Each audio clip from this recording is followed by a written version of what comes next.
All right, I think we are live now. All right, welcome. This is David Madaffari with, I guess we'll call it the Humble Enthusiastic St. George Supporter Podcast.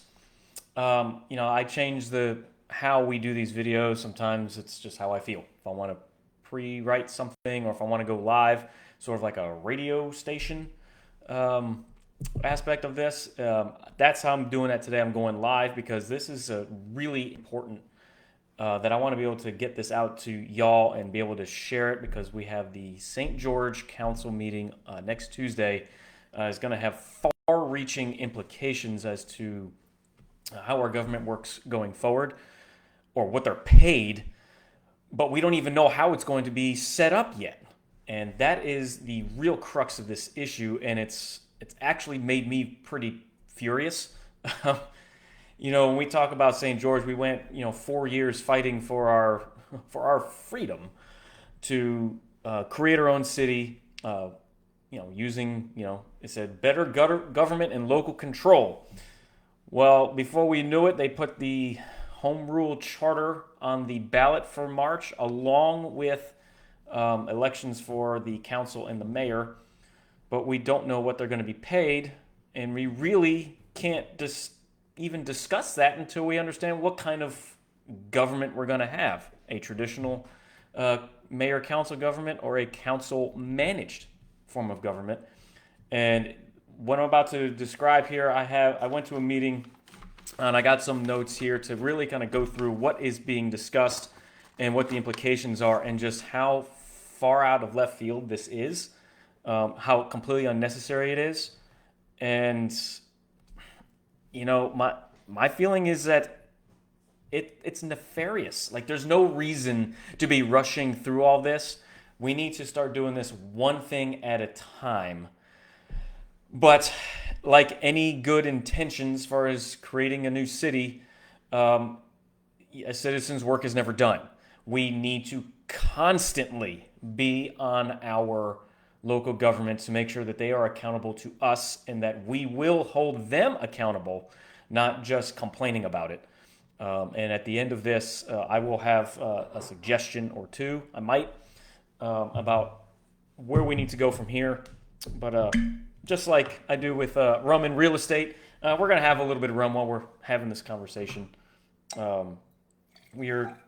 is a Costco Guatemalan. It's a 15-year from Costco. It's actually really dang good.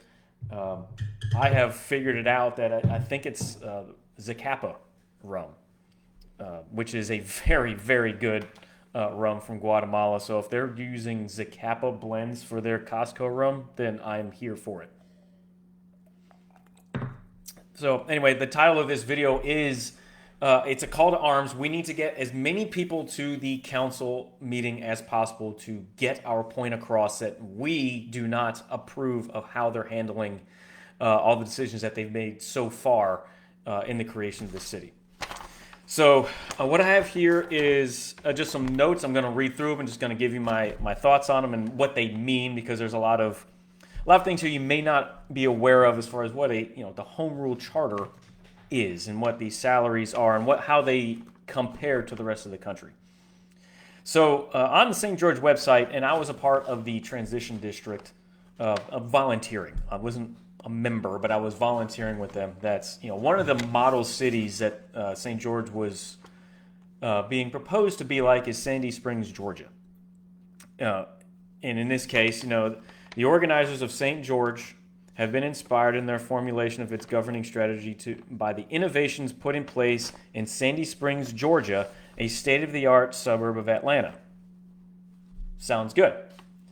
And I will come back to this statement and tell you why it sort of feels not quite what it seems. Because the council is going to be voting, hopefully we can get them to table it, on the salaries for the mayor and the council members. This is really important because the form of government that Sandy Springs, Georgia has is not what we're used to here. So here, like we just voted for the mayor of Baton Rouge. We have a traditional mayor council form of government. Think of it just like the Constitution. You have an executive branch and you have a legislative branch. We don't have judicial branches in local government, but you know what I mean. There's a separation of powers there. And in Louisiana, all 212 years of this state's existence, there has never been anything other than a traditional mayor-council form of government. And alternatively, what they are recommending, and this is what Sandy Springs has, is what they call a council-managed form of government. And it has never been implemented here in Louisiana. And what a council-managed city is, more or less, is that they take the executive powers from the mayor and put it with the council. So the council itself has all executive and all legislative power. So then you might ask, well, Dave, what's the mayor for then? It's a good question, and really it's ceremonial at best. So in this case, a ceremonial mayor in a council-managed form of government has no legislative or executive authority. And they have no budget responsibility, and they don't even supervise anyone. The council members are also part-time, and they retain all executive and legislative authority. And there is a city manager, which the city manager I'll get to in a minute. There's always a city manager, maybe under another name. Sometimes they're called the contractor, the parish contractor, at least in East Baton Rouge. But this is the person that is a full-time position that is hired and fired by the council and is responsible for the development and execution of operating and capital budgets. So really, in a council-managed form of government, you have a mayor who's just there to say, I'm the mayor, shows his face, kisses babies, and that's it. You have a council who is judge, jury, and everything for the governance of the city, and you have the city manager who's actually the one that's executing these things. So you could argue in this case that the city manager doesn't report to a mayor like a traditional governing authority, but now reports to 7 different people. There is this before we get to the salaries, this council-managed thing is not up for debate anymore with the council. It has been proposed, it is on the ballot, and everybody in St. George must go and vote on whether they wish to create, this is called the Home Rule Charter. And what it is if it doesn't pass, the governance reverts to the Lawson Act form of government. This is how the city was proposed to be run. This is how it was sold to the people. And with this Home Rule Charter being thrown together in about 8 or 9 weeks and then put on a ballot in March is very suspect. It's very fast, and it proves that they have no idea what they're asking the people. And I really believe that they're expecting people to not really pay attention and know. I hate saying this because I know a lot of the people on the council, and I got to know them through the whole fiasco with the lawsuit. But this is completely irresponsible. Now, again, we can't change that anymore. It's on the ballot. So my first call to action is that we vote down this Home Rule Charter. It was completely unnecessary. It's forced. It's too soon. We have many other things that we need to get taken care of and in line before we start trying to mess with a whole new form of government that has never been tried in Louisiana and culturally does not have the same fit as to what we are used to. It'd be like, I don't know how I would describe it, but it's a foreign way of doing business, form of doing governments here. We are used to and understand, the people understand a executive mayor and a legislative council, and that's how it should be. So item number 1, make sure you go vote on March 29th to vote down this Home Rule Charter so we can get these people, so we can get the first elected council members to study this and decide if this is really the way we need to move forward.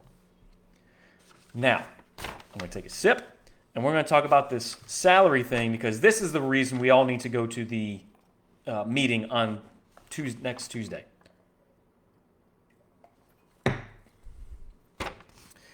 So, with a council-managed form of government and a traditional mayor-council form of government, now obviously these people are going to be paid.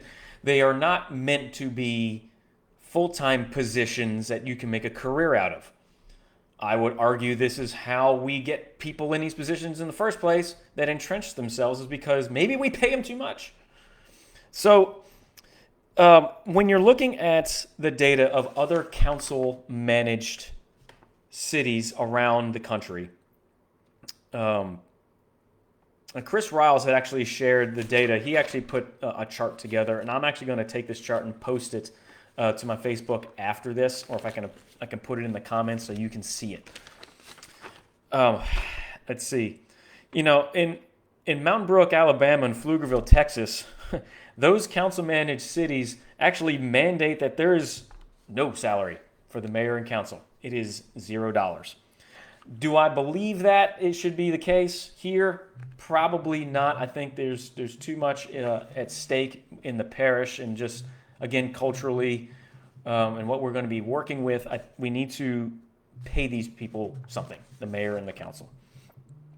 The average compensation for mayors is $22,000. Now, and these are numbers I want you to remember. So the average compensation for council-managed mayors, remember, these are ceremonial mayors with no power, is $22,000, and for council members is $12,000. Just for comparison, the Metro Council here in East Baton Rouge Parish, they're only paid $12,000 a year. The highest paid, and this is super important about what I'm going to say, and it's going to piss you off when I tell you what it is. The highest paid council-managed mayor, ceremonial mayor, serves in Dallas, Texas, which is actually interesting. I did not know Dallas was a council-managed city. Has a salary of $80,000. That is a city that has an annual budget of $5 billion, which, with St. George having a budget of about 50 to 60 million, you're talking about 100 times larger budget, and the ceremonial mayor of Dallas gets paid $80,000 for that job. Here's where you're going to get upset. This is where I'm upset, and it's the reason I'm going to be here today, and I'm going to be probably talking about this a couple of times live, sharing this wherever I can. The proposed St. George mayor salary is $175,000. I'm going to take a sip so you can think about that for a sec. Now remember, we do not know which form of government we're going to have. A mayor council, an executive mayor, and a legislative council, or a ceremonial mayor and a council-managed city. Right now, there is no distinction made by this appointed council that is voting on this about what these salaries are going to be based on which form of government we will have. But they were proposing $175,000 for the mayor regardless. That is 8 times the average salary of $22,000, 4 times the salary of the model of Sandy Springs, and 2 times the salary of the guy in Dallas. Do we really think in St. George that it's appropriate to pay a ceremonial mayor a part-time position? Do we really think it is appropriate to be paying that position $175,000 and they have 0 legislative or executive authority to do anything? Further, the proposed St. George council member salary is $44,000. That is 3.5 times the national average of $12.5K. That's already higher. That's the same thing, 3.5 times more than what the Metro Council in East Baton Rouge Parish is paid. It's 70% more than the model of Sandy Springs.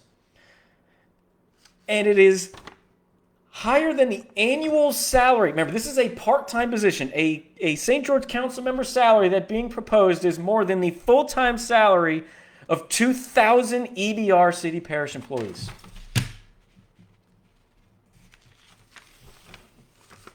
Guys, we got step one. Fighting the fight to create the city was just step one. We have to constantly be engaged to make this city work. Numbers like these are asinine. They are egregious. They're out of line. They're exorbitant. And quite frankly, what's the word I want to use? I don't know. It's kind of like a slap in the face. Like, yes, we created your city. We've been appointed by the governor. We're not accountable to y'all yet because we haven't had an election, but we're going to start setting salaries for people before we even know what type of government we're going to have. So the key here is we're going to pay these people. In fact, let me step back for a second. Oh, what was that? Something in my glass. So, and I'm actually going to read here first before I get to my points from what Chris Rouse had said. He said, the failure to plan the compensation of elected officials based on the governance model and their historical precedents is fiscally irresponsible. What he's saying there is that because we don't know what form of government we're going to have until March 29th, we can't feasibly go forward with salary recommendations on only like one across the board because they function dramatically differently. So you have to have compensation plans that are dramatically different depending on which one ultimately gets chosen by the people. This, he says here, it invites public criticism and the perception of a bait and switch approach that will result in an election campaign argument to defeat the Home Rule Charter recommendation of a council-managed city. That is absolutely what I'm doing right now.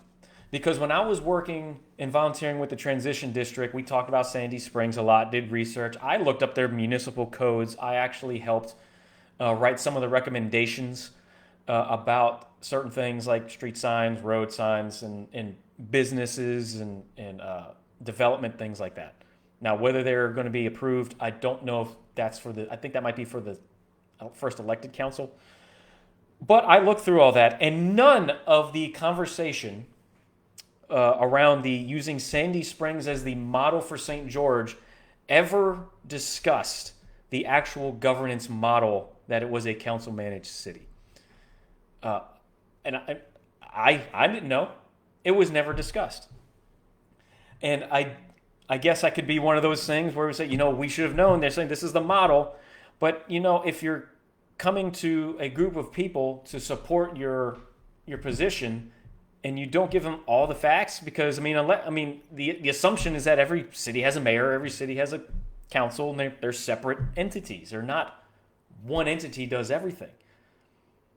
It is, and it does, and it feels like a bait and switch approach. Now, some of the folks that were appointed to be on the first council of St. George, I didn't know before they were appointed. I knew one of them. I knew one of them. So I'm a little surprised that all 5 of the people on the council are now they are all 100% in on this. They created the Home Rule Charter to create this sort of government. But as Chris puts here, and I'm reading his because it's written well, and I can't say it any better than he does.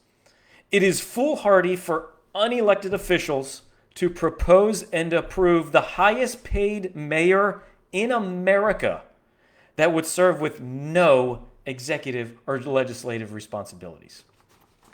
Think about what I just said there on those numbers, where the highest paid council managed mayor is $80,000, and they want to pay $175,000. The Sandy Springs compensation for council members $26,000. They want to pay $44,000. These are part-time positions. And I'm going to see if you might be able to see it. But the point is, here's all these cities. It's not going to be. It's not going to be there. I'll scan it and I'll put it up there. What it says is, this is the highest paid mayor in America. The lighting is terrible. Never mind. I won't worry about it. Don't worry about it. You can't just throw that. You're talking about, and then when you have the city manager, we haven't even talked about that yet, being the only full-time member, full-time employee of the city. That's a job that's going to be at least $250,000 because it is a full-time position, and you're basically running the city. So this appointed council is trying to change the form of government and then pay them almost $500 million a year.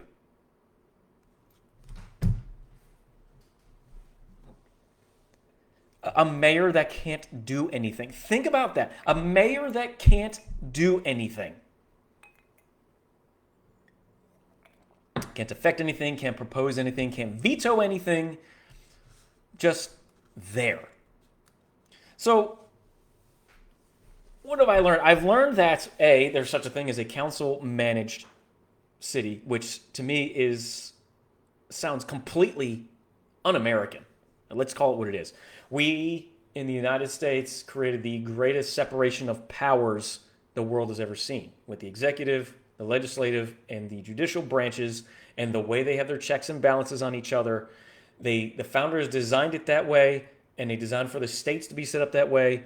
Now, they didn't design it for cities. Cities can do whatever they want. But the point is, there's a fundamental principle there that works and is important.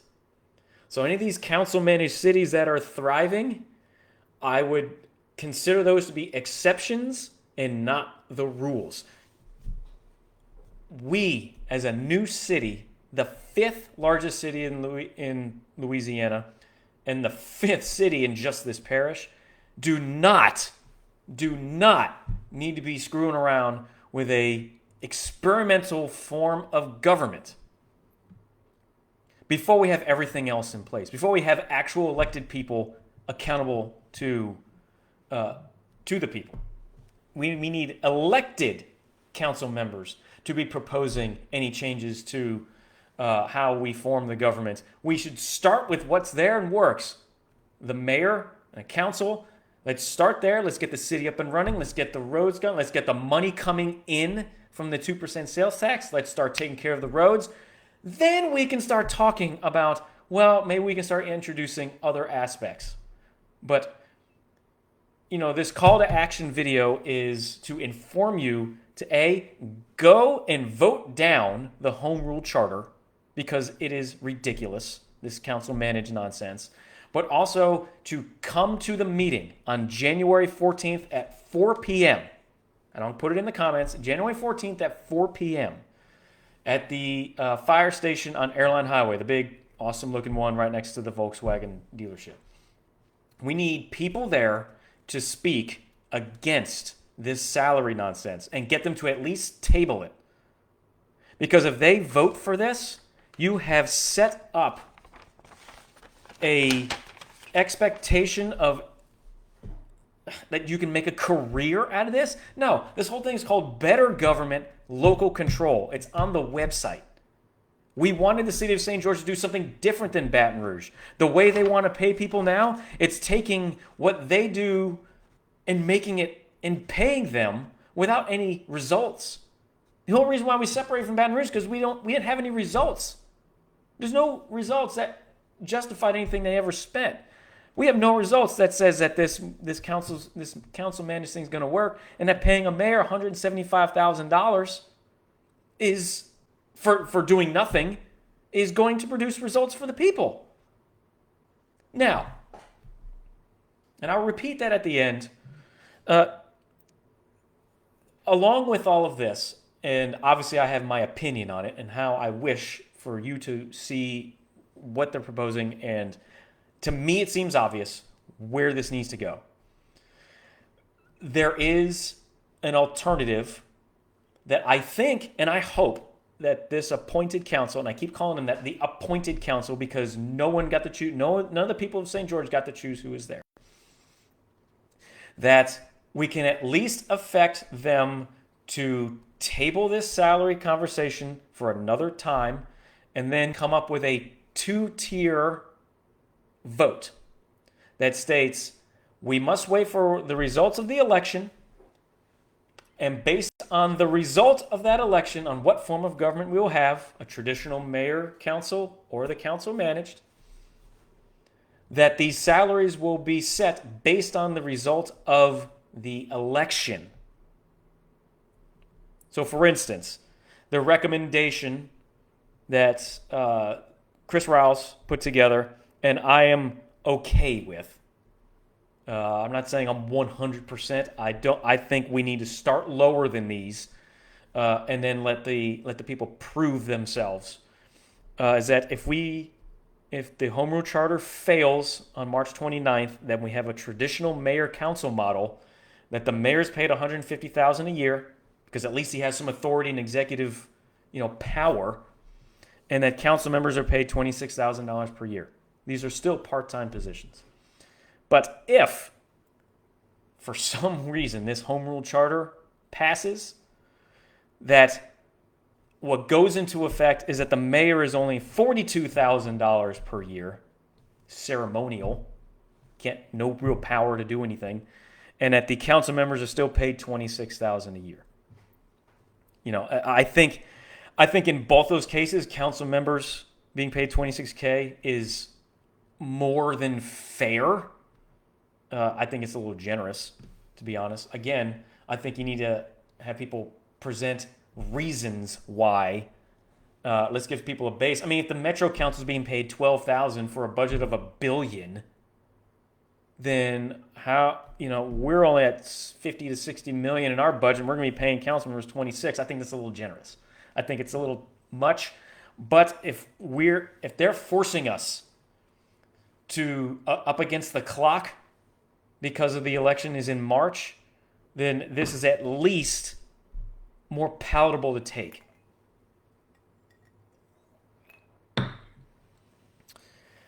I mean, public service is supposed to be just that. It's public service.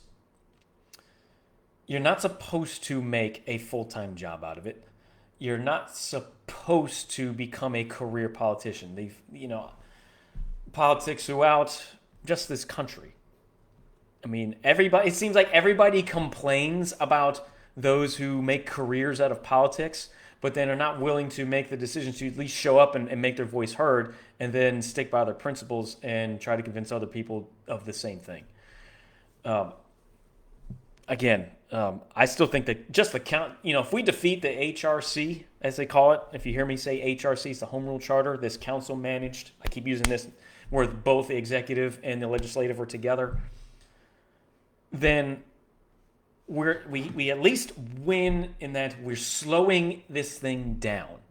We don't have to try and catch up. I know we lost 4 years in the lawsuit, but the tax money was approved overwhelmingly, 78%. And honestly, I don't know what the 22% that voted no against it were trying to prove. It was going to happen anyway, just by matters of law. But there's no reason to be rushing this fast and to try and pull something. It feels like they're trying to pull something over on the citizens of St. George. Again, I hate it because I know a lot of these people. I don't understand their reasoning behind it. And if you watch some of the council meetings about this, you can tell from the comments of others that do research, that have been doing research on local politics for a living, that there's people out there that know way more about what's real and what isn't than the actual council does. Maybe the council was put in a tough position because maybe they're unqualified for that to be in that position. But I will say this. We're at right around 29 minutes, so maybe if you made it this far, I will say this.